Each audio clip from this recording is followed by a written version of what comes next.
Bonjour tout le monde, bienvenue pour cette nouvelle émission dédiée au sport sur NRTV. Il sera question de volleyball, de voile et aussi de twirling avec Vincent Solazo. Bonjour Vincent. Bonjour. Vous êtes le vice-président du Twirling Sport de Nyon. Alors avant toute chose, qu'est-ce que c'est que le twirling? À ne surtout pas confondre avec les majorettes. Exactement. Alors les majorettes, c'était l'ancienne discipline. Le twirling, c'est ce qui a remplacé les majorettes avec beaucoup de techniques, beaucoup de gym artistique également. Donc, pardonnez-moi si les termes ne sont pas justes, c'est un bâton, il y a le twirl, comment on appelle ça? C'est le twirl. Voilà, quand on utilise, alors on aura une petite démonstration avec Sophie et Lara tout à l'heure. Le club s'appelle le Twirling Sport de Nyon, c'était pour qu'on comprenne bien que c'est un sport et pas juste un divertissement. C'est ça, voilà, c'est une discipline à part entière. Ouais. On va en parler justement avec vous, avec nous aussi Valentin Gauthier. Bonjour Valentin. Bonjour. Navigateur, vous êtes inscrit à la Mini Transat, ce sera en automne prochain, enfin l'automne qui vient. Exactement. 2017. Là, c'est la saison hivernale. Le bateau, évidemment, est à quai. Qu'est-ce qu'on prépare durant cette saison hivernale? On prend notre bateau le pèlerin et puis on va voir les sponsors. Il y a un peu de ça, ouais, évidemment. J'ai ramené le bateau qui est en fait basé en Bretagne tout au long de l'année, parce qu'il y a des régates tout au long de l'année. Il n'y a pas juste la Mini Transat. Et donc j'ai ramené le bateau cet hiver, notamment effectivement pour faire un peu de communication, puis aussi parce que ça me fait plaisir de naviguer sur le Léman avec, quoi. Maintenant que je connais bien mon bateau, c'est sympa de naviguer aussi sur mon lac. Votre bateau s'appelle Shaman. Shaman, c'est pour conjurer le sort? Non, c'était un gag à la base avec un ami. Souvent, il y a un terme qui est utilisé en voile quand les gens font des bons coups météo, on traite les gens de sorciers. Et une fois, j'ai fait un bon coup météo à un de ces sorciers qui m'a dit « Bon, peut-être que je suis un sorcier, mais du coup, toi, tu es un chaman. » Et voilà le nom. Et le nom était là, ouais. Pour le bateau. Tout à fait. Beaucoup de skippers ici disent voilà, si on sait naviguer sur le Léman, après, c'est la porte ouverte, après, notamment pour la mer. Vous le confirmez? Qu'est-ce qu'il y a de particularité, particulier sur le Léman? Le Léman, la grande particularité, c'est qu'on a des vents qui sont très changeants et qui sont souvent aussi assez faibles. Donc ça a deux effets. Avec ces vents changeants, on est obligé de s'adapter vraiment très souvent, d'être très réactif. Et donc ça forme énormément au réglage des voiles. Et le fait que le lac soit en moyenne très peu venté, bien que la bise puisse souffler très fort, les conditions légères nous font fabriquer des bateaux très pointus pour pouvoir exploiter ces conditions, en fait. Et donc on est obligé d'avoir des équipiers vraiment de haut vol pour pouvoir exploiter ces bateaux. Et c'est pour ça que le Léman forme beaucoup de très bons navigateurs. Ouais. Évidemment, là on le voit sur ces images, c'est vous en l'occurrence sur votre bateau Shaman. Je me reconnais. C'est pas le Léman là, hein? Non, là c'est pas le Léman. Alors là c'était le golfe de Gascogne en l'occurrence. Voilà, là on voit la route, j'allais aux Açores. Et puis on voit que là, la particularité évidemment aussi, c'est que vous êtes seul. Comment on gère cette solitude sur plusieurs jours, plusieurs semaines, quand on est seul au monde finalement, et on le voit, il n'y a personne à part des dauphins, on a vu tout à l'heure. Oui, il y a quelques dauphins aussi. Il y a différents aspects de la solitude à gérer. Il y a l'aspect, évidemment, faut tout faire tout seul pour faire marcher le bateau, les réglages, les voiles, barrer aussi, on a un pilote automatique. On est tout seul, on est obligé de lâcher la barre pour aller se faire à manger, on doit dormir, laisser le bateau filer des fois à grande vitesse alors qu'on essaie de se reposer. Donc cet aspect-là, c'est une part de la solitude. Et puis après, il y a l'autre aspect aussi qui est le mental. Au bout d'un moment, là, c'était une course, par exemple, qui a duré 2 étapes de 8 jours. Effectivement, ça peut devenir un peu pesant de se retrouver 8 jours tout seul en mer, des fois vraiment dans des conditions difficiles, perdues au milieu de nulle part. Mais vous gardez le contact quand même avec la base, voire aussi avec les proches? Non, alors la particularité des bateaux sur lesquels je navigue, c'est qu'on part avec aucun moyen de communication embarqué, en fait. On est coupé du monde. Seul au monde, véritablement. Ouais. On a une radio qui porte à peu près à 30 000 nautiques, avec laquelle on peut parler avec les concurrents qui sont proches. Mais c'est déjà assez rare. Et sinon, au-delà de ça, on reçoit juste un bulletin météo par jour et on se débrouille avec ça. À l'inverse, Vincent, pour le twirling, c'est un sport d'équipe. Oui. En l'occurrence, il y a combien de personnes membres du club du Twirling Sport de Nyon? Alors, on a 33 athlètes.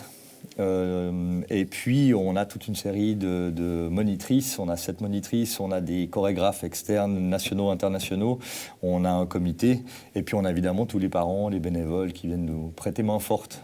Il y a un certain nombre de préjugés sur le twirling. Alors, j'ai évoqué le premier, à savoir, non, ce ne sont pas des majorettes. On se dirait plutôt que c'est un sport de filles. Non, il y a aussi des hommes. Bon, vous en êtes la preuve. Vous êtes là. Qu'est-ce qui vous a amené? Je pratique pas. Qu'est-ce que vous faites alors? L'administratif. Ouais, voilà, c'est ça. Ouais. Un peu, je m'occupe de l'organisation des événements au sein du club, etc. Mais il y a des hommes. Alors, il y a des hommes qui pratiquent ça. Ouais, effectivement, on a des champions du monde qui sont masculins et qui sont extrêmement forts. Ouais. Plus que les filles, ouais. Ah, C'est incroyable. Ça va leur faire plaisir, tiens. Bah, les filles, on va les Voilà. appeler. C'est Sophie et Lara. Venez seulement. Sophie et Lara, on va avoir une petite démonstration. Vous verrez concrètement qu'est-ce que c'est que le twirling. Tout d'abord, avant de commencer, Sophie et Lara, rapprochez-vous.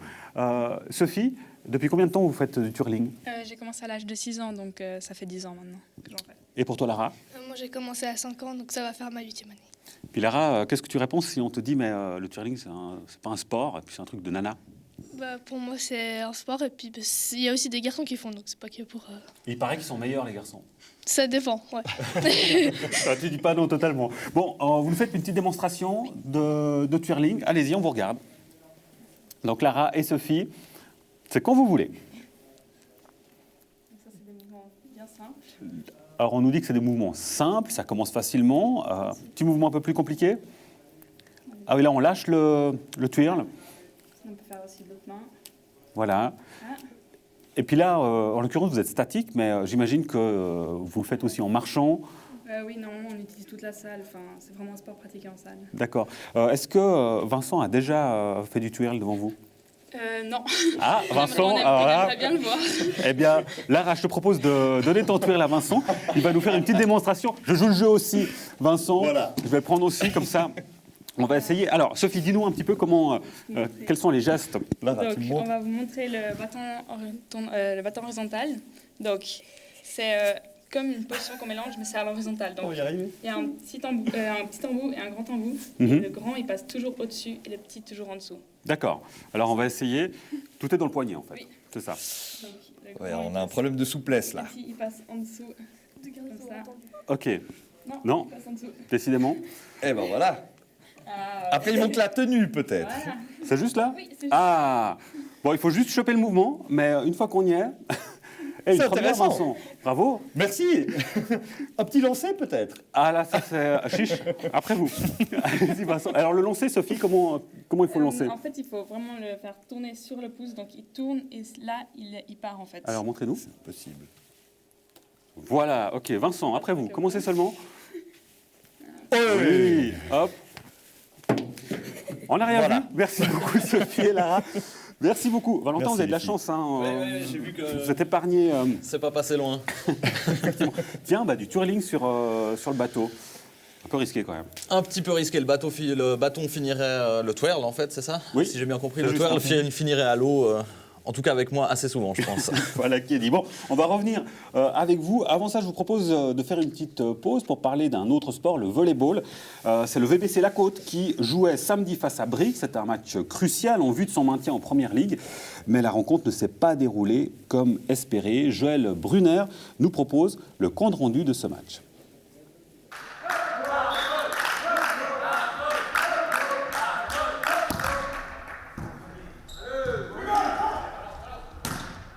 Le match manque un petit quelque chose pour arriver jusqu'au bout. On tient bien pendant 2 sets et malgré ça, on a des petits défauts liés à notre jeunesse comme d'habitude et qui fait que ce soir ça suffit pas dans ce match qui était ultra important pour nous puisqu'il nous permettait de nous sortir de la zone de relégation.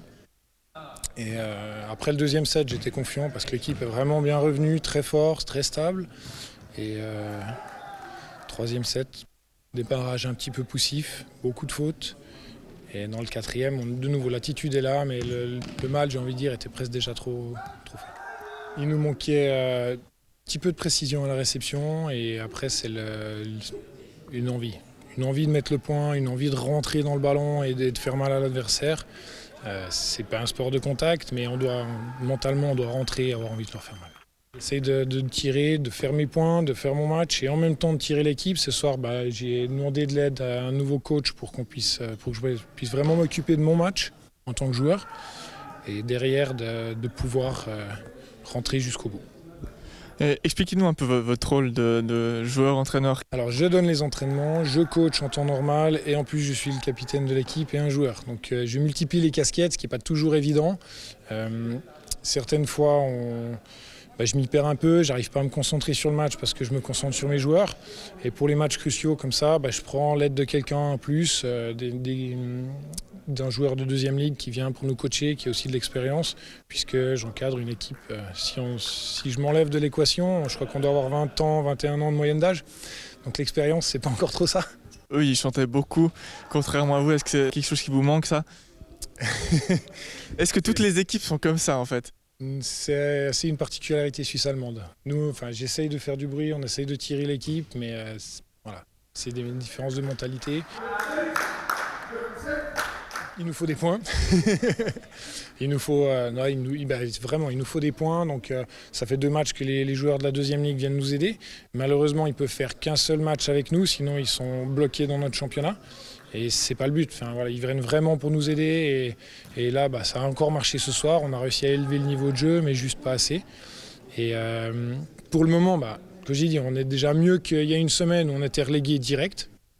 Et là, on peut encore aller sauver notre peau. Après, ça veut dire qu'on doit aller faire un match aller-retour fin février, début mars, dans le groupe de Berne. Donc voilà, l'année passée, on s'est sauvé en jouant Soleure, qu'on a battu en 2 matchs. Et on risque de devoir remettre ça cette année. Donc l'objectif, c'est le maintien? L'objectif, c'est clairement le maintien, c'est la formation, c'est de travailler avec les jeunes. Pour nous, c'est primordial parce que on est vraiment centré entre Lausanne et Genève. Attirer des joueurs chez nous, c'est difficile. En plus, les joueurs d'expérience, souvent, sont des pères de famille. Donc le samedi, ils ont autre chose à faire. En hiver, ils profitent des skis, ils ont tout à fait raison. Et je comprends qu'ils n'aient pas envie de se mettre forcément dans une salle. Donc voilà, on est obligé de travailler avec les jeunes. On n'a pas très bien commencé malheureusement. On a réussi à se reprendre après avoir de nouveau pas bien commencé au 2e set. Mais du coup on a réussi à se motiver, prendre un set. Et ce qui s'est passé sur la fin, c'est dommage. Les 2 derniers sets se jouent à pas grand chose. Et du coup là, ça veut dire qu'il faut qu'on gagne contre une équipe plus forte que nous ou alors on va devoir jouer cette relégation.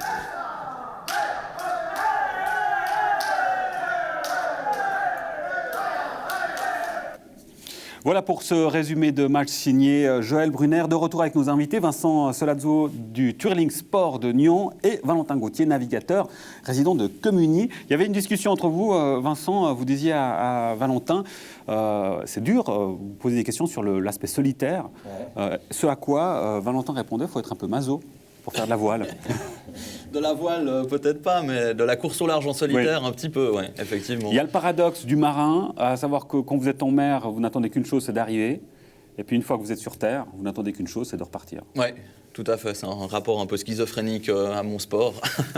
Non, mais effectivement, en mer, les conditions sont tellement rudes parfois que très souvent, on n'attend qu'une chose, c'est l'arrivée. Après, on se met des petits challenges jour par jour pour faire... pour mettre des objectifs à court terme, parce que sur des longues courses, ça peut être difficile. Mais effectivement, une fois qu'on est à terre, on oublie toutes les souffrances. Et puis très très vite, on n'a qu'une seule envie, c'est d'y retourner en fait. On l'a dit, participation à la Mini Transat, ce sera en octobre de cette année. La Mini Transat, c'est une course spécifique liée en fait à la taille du bateau, c'est ça? C'est la jauge de 6,50 m. Oui. C'est ça qui fait la spécificité. Et vous me disiez aussi tout à l'heure, quand on regardait le sujet, c'est qu'en fait, la particularité de la Mini Transat, c'est que parfois on ne sait même pas quand on arrive au port, on ne sait pas où en est le classement. Oui, tout à fait. Comme je disais tout à l'heure, on reçoit une fois par jour un bulletin météo avec lequel il nous donne aussi une fois par jour le classement. Mais on reçoit ça sur une radio qui s'appelle la BLU, qui est une radio longue distance. Et puis, voilà, c'est vraiment comme dans les films, on bidouille des boutons, il y a des parasites, les voix, c'est impossible de reconnaître la personne qui parle en tout cas. Et puis des fois, on n'entend absolument rien. Donc c'est vraiment une des dernières courses en fait au large aussi où on peut avoir tout d'un coup le vainqueur qui arrive sur la ligne sans savoir qu'il a gagné. Et là, souvent, ça offre des belles surprises et puis des belles émotions. L'actualité de la voile en ce moment, c'est bien sûr le Vendée Globe. Il y a encore des marins qui sont en mer actuellement. Oui. Des Suisses notamment, il y en a un qui... Oui, il y a Alan Roura qui est dans l'Atlantique Sud en ce moment. Là, il y a eu un record qui a été battu. On a l'impression, comme dans beaucoup de sports, d'ailleurs, les records sont toujours battus. On va encore plus loin et plus vite. C'est lié, j'imagine, à la technique des bateaux. Il y a une évolution technologique qui fait qu'on va plus vite. Oui. Notamment dans la voile, là, ces dernières années, il y a l'arrivée des foils dont on parle beaucoup dans le monde de la voile. C'est des appendices porteurs pour le bateau, en fait, comme des espèces d'ailes d'avion qu'on met sous l'eau pour sustenter un peu le bateau, qui permettent même à certains bateaux de voler, comme dans la Coupe de l'Américain. C'est extraordinaire. Et ça permet effectivement d'avoir des bateaux qui vont plus vite, vraiment plus vite. Après, cette année, c'était une année assez exceptionnelle aussi. Je pense qu'il y a eu des fenêtres météo vraiment exceptionnelles cette année qui ont permis de battre 3 records majeurs, dont celui du Vendée Globe, celui du Tour du Monde en solitaire. Et aujourd'hui même, ce matin, il y a le record du Tour du Monde absolu, donc en équipage, qui est tombé aussi. Et chaque fois, les records ont été battus d'environ 4 jours. Donc c'est pas négligeable, quoi. C'est des grosses avancées, quoi. Les records, Vincent, en twirling, bien sûr, il y a des championnats du monde de twirling. Oui. Là aussi, les records on se base sur quoi par rapport à... c'est des figures? Oui, alors c'est des figures, c'est la technique, on va dire, de l'exercice de la fille ou du garçon. Et puis c'est noté un petit peu dans le style du patinage artistique. Il y a des juges, un collège de juges, et puis en fonction des prestations, il y a des notes qui tombent. Ouais. Et c'est de loin pas si facile qu'on pourrait l'imaginer. On a fait le test tout à l'heure. Alors on a vu. Même c'était pas la première fois, Vincent, quand même, que vous faisiez du tir. J'ai déjà eu fait. Mais...